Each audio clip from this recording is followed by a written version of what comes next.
പോസ്റ്റ്മോർട്ടത്തിനുള്ള നടപടി സ്വീകരിക്കാം. നിലവിൽ ഈ സർക്കാർ എടുത്ത ഈ തീരുമാനത്തോട് അതൊരു സംതൃപ്തി ഉണ്ടോ നിങ്ങൾക്ക്? ഇപ്പോഴും അവരെ ഇങ്ങനെ കുറെ കഷ്ടപ്പെട്ടു ഞങ്ങള്. ഇനി ഇപ്പോഴും ഞങ്ങൾക്ക് സന്തോഷം തന്നെ. 24 മണിക്കൂർ കഴിഞ്ഞു, കുറെ കഷ്ടപ്പെട്ടു. പക്ഷെ ഇങ്ങനെ ഒരു ഇത് വന്നതിന് സന്തോഷമുണ്ട്. എന്ന് വെച്ചാൽ ഞങ്ങളെ കുഞ്ഞു പോയി, മറ്റുള്ളവർക്കെങ്കിലും ഇത് ഉപകാരപ്പെട്ടല്ലോ എന്ന് മാത്രമേ ഉള്ളൂ. ഇവരെവിടെ പോയാലും അവിടെ ഒരു പേടിയാണ് എല്ലാവർക്കും. അതുകൊണ്ട് ഇല്ല ഞങ്ങൾ നിയമപരമായി മുന്നോട്ട് പോകും. എങ്ങനെയാണെന്ന് പോസ്റ്റ്മോർട്ടം ചെയ്തിട്ടുള്ള ബാക്കിയുള്ള കാര്യങ്ങൾ അത്രേ ഉള്ളൂ. ഞങ്ങളെ അവസ്ഥ വേറൊരാൾക്ക് വരരുത്. ഞങ്ങൾ ഇന്നലെ മുതൽ ഈ നിമിഷം വരെ കിടന്ന് കഷ്ടപ്പെട്ടത് ആർക്കും അറിഞ്ഞൂടാ.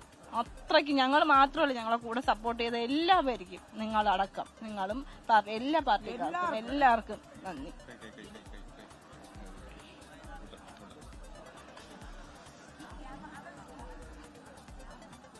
ഡോക്ടർ ബിന്ദു സുന്ദറിനെ ഇപ്പോൾ സസ്പെൻഡ് ചെയ്തുകൊണ്ടുള്ള ആരോഗ്യവകുപ്പിന്റെ ഉത്തരവ് ഇറങ്ങിയിട്ടുണ്ട്. ആ ബന്ധുക്കൾ ആ ഉത്തരവിൽ തൃപ്തി അറിയിക്കുന്നുണ്ട്. റിനു ചേരുന്നുണ്ട്. റിനു, അപ്പോൾ ഇനി ഈ പോസ്റ്റ്മോർട്ടം നടപടികൾക്ക് ഉൾപ്പെടെ കുടുംബം സമ്മതിക്കുമെന്നാണോ? എന്താണ് പ്രതികരണം ബന്ധുക്കളുടെ, റിനു?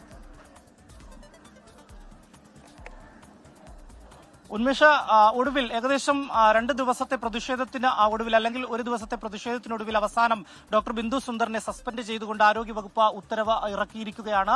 ഇപ്പോൾ ബന്ധുക്കളോട് നമ്മൾ സംസാരിച്ചു. അതായത് നിരഞ്ജനയുടെ അമ്മയോടും അതുപോലെ തന്നെ നിരഞ്ജനയുടെ ഭർത്താവ് ബിനിലിന്റെ സഹോദരിയോട് സംസാരിച്ചു. അവർ ഈ നടപടിയിൽ സംതൃപ്തരാണ് എന്നുള്ളതാണ് അവർ പറയുന്നത്.